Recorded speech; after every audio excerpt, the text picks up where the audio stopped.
Eto, naku-question na din yung idol ng mga DDS na si Sara Duterte. Ano po ang question? Napapansin ako, panay ang gala, panay labas ang bansa, no? Kung dati ho, mga bossing, ang sinasabi nila kay Pangulong Bongbong Marcos, naku po si Bongbong Marcos, puro labas lang ng bansa, panay gala lang, no? Kung saan-saan lang nagpupunta, eto ang Vice Presidente. Mukhang napaaga na uyata yung pangangampanya. Napapansin ako, mga bossing. No? Sabi dito, ano?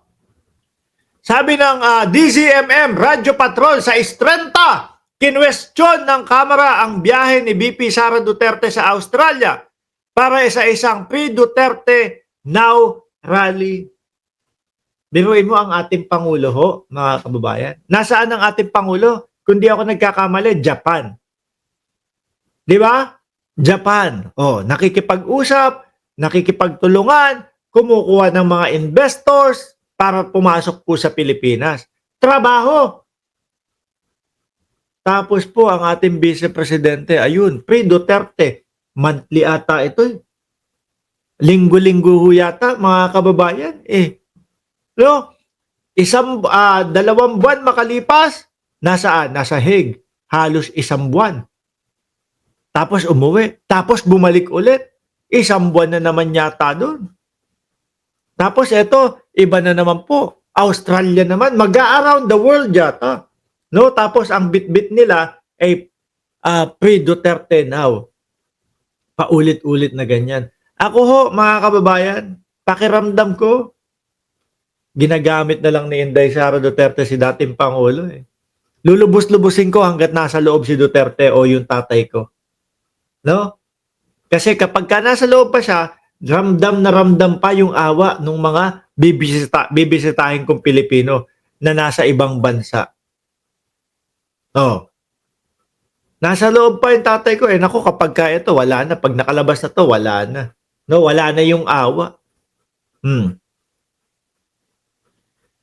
Ayon sa Kamara, dapat ay malinaw ang paggamit ng oras at pondo ng mga halal na opisyal upang hindi masayang ang tiwala ng taong bayan. Iniisip ba ng Kamara na yung paglabas-labas ni Inday Sara Duterte ay pondo ng bayan? Hindi natin alam. Ano po? Yung sa Netherlands lang, pabalik-balik na, nakailang balik na po. Tapos sila pa itong may gana na bumati ko sa ating Pangulo, labas daw ng labas ng Pilipinas, si Pangulong Bongbong Marcos. Hindi nila alam, nagtatrabaho yung tao. Eto, wala silang masabi. Mag-a-around the world yata, bit-bit yung slogan na pre-Duterte now, Sara all. Sana all naman talaga. Ikaw naman ba? Magpaikot-ikot? Siguro, napapaisip na ho ang Kamara. Ano ba? Around the world na ginagawa nito. Parang ang dami naman yata ang pondo nito. Parang hindi naman yata nauubusan ng pera ito. Nagkano lang daw ho ang sweldo ng Vice Presidente. Sabi ni Neng Gigi, reason niya, yan, pag-travel para magnakaw. Para magnakaw ng pera, palabasin, marami siyang expenses para makapagnakaw pa siya. Sabi ni Neng Gigi. Sabi ni Jing Cruz, si Sara nagre-recruit ng mga member para, kunwari, madaming suporta. Nagre-recruit daw ng mga member. Sabi ni Eddie Restoles, Boss Mark, isa rin ako sa bumaklas ng suporta sa mga Duterte sa 2028 kay DND. Secretary tayo, Gibo Teodoro. Yan. Di ho ba? Nagigising yung mamamayang Pilipino Kaya yung pag sinabi nila 32 million pa din ho sila, ba't sinama mo na, ganun sabihin nyo, ba't sinama mo na naman ako dyan sa bilang ninyo? Hindi na ako nakasuporta sa inyo. Nagising na ako, natauhan na ako. Di po ba? Palabas-labas. Sana all. Mapapasana all ka na. Saan kaya ang susunod, mga kababayan? Tingin ko dito, maagang pangangampanya to No? Tingin ko lang naman ho, mga bossing, maagang pangangampanya sa 2028. para mailabas si PRRD. Eh, kapag ka naging presidente ako, isang sabi ko lang sa ICC, labas na yan. Diba? Sabi ni Ma'am Princess Paris na kulay blue ang pangalan. Pera ba ng bayan ang ginagamit ni Sara Lustay sa pag-travel niya? Tingin ko, isa po yun sa tanong ng ating mga kababayan. Dahil po masyado na, halos halos ang haba na. Si Roque, ang tingin ko nga din dun, medyo kahit papaano, nauubusan na din ng PC yun eh. Eh kapag ka lumabas ka ng bansa, pumunta ka ng ibang bansa, iba na ang conversion. Hindi na kagaya ng Pilipinas. Pilipinas eh 50 pesos o 100 piso makakakain ka na sa mga karinderya. Busog ka na. Pero kapag ka nasa ibang bansa ka, times 5 na yan, times 6 na ho, mga bossing. Ganon din kabilis. Kayang ubusin yung pera mo kahit milyon-milyon ho. O, di ba? Eh lalo na ho sila, mga kababayan. Travel doon, travel dito, tapos ngayon Australia. Saan kaya yung susunod? Qatar, UAE, Iran. Baka madaan si Inday Sara Duterte sa Iran. Tsaka Israel. 'Di ba? May mga Pilipino doon, baka kukumbinsihin din po, mga kababayan. Hindi kapag ganito naman ho kasi, halos buwan-buwan na, halos walang humpay na ho, talaga namang matatanong ng mamamayang Pilipino, matatanong ng Congress, matatanong ho ng mga nakakapansin, aba, sobra na yata ang gastos mo. Saan ba galing yung mga pamasahe, yung mga pan-travel, o yung pondo na yan?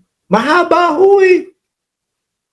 Mahaba ang PC. Bigla ho minsan mga kababayan, bigla may pumapasok sa isipan ko na naaalala ko bigla si Katrina Ponce Enrile eh. No? Sabi ni Katrina Ponce Enrile, ang China nagpopondo sa Pilipinas. May pinopondohan ang China sa Pilipinas para wasakin ang gobyerno ng Pilipinas. Ako naman nagtatanong lang kung sino-sino kaya yung napopondohan na yun ng China, mga bossing. Hindi ko naman sinasabi si Inday Sara Duterte yun, ha? Tayo nagtatanong lang kung bakit napakahaba naman ng PC. Tapos, idagdag mo pa yung gastos nila kay dating Pangulo. Base doon sa sinabi ni Trillanes, 150 million per month. 150. 150. Sa 2 buwan may 300. Sa 4 na buwan, tama. Sa 2 buwan, may 300 milyon si Kopman. Sa 4 na buwan,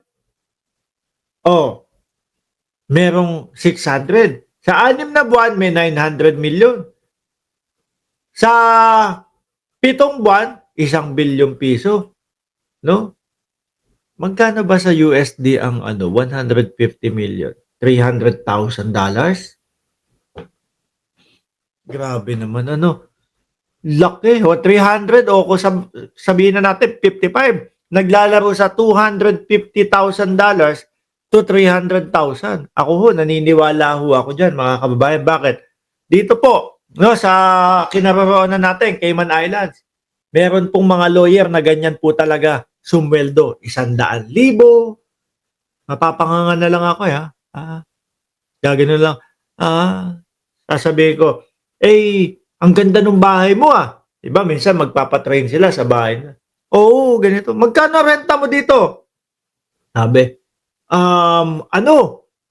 parang 10,000. 10,000 Caymanian dollars. Naglalaro ho yun, mga kababayan, sa 650,000.